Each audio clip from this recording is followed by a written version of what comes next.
Hi, this is Charting Man Dan of TheChartGuys.com, home of technical analysis education. Click the link for a free week trial, no credit card required, and gain access to our multiple live broadcasts daily, community chat room, educational videos, nightly watch lists, and more. Invest in your education and future and join the community today. Looking at Facebook, daily, weekly, shorter term time frames. So the bulls came out today, but compared to what we saw in the market and what we saw in a lot of other names, this was a very weak day. Even though we closed at the high of the day and we're still seeing higher lows and higher highs, I've been saying it forever. I don't trust these bulls until we have the middle Bollinger Band as support on the daily time frame. 118.69, and that'll be closer to 118.50 with the open tomorrow. So we could test that resistance. Again, we did close at the high of the day, so that does show strength going forward. But to break this downtrend on the daily time frame, bulls are going to have to get over 122.98 to break the lower high pattern. Otherwise, any top that we form is just another lower high compared to that level.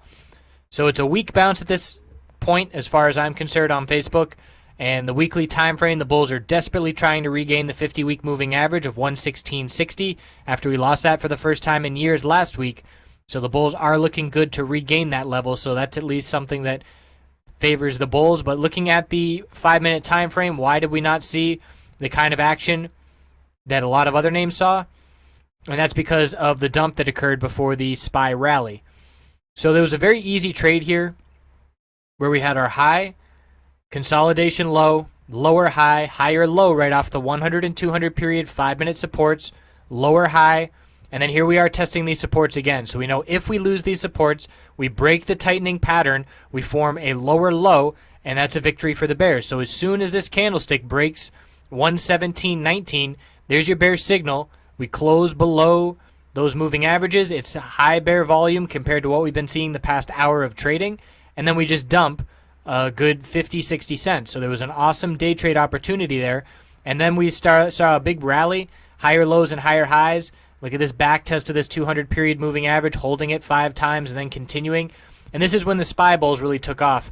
And so the fact that we had that dump and a new low of the day right before the bulls really showed up, that's why we were kind of had a late start, so to speak. You look at Apple, and Apple was bullish pretty much all day in a nice uptrend, and that's why Apple had a much stronger day than Facebook did.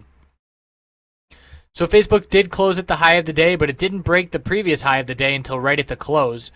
But it is showing strength, and on the hourly time frame, we do have moving averages as support.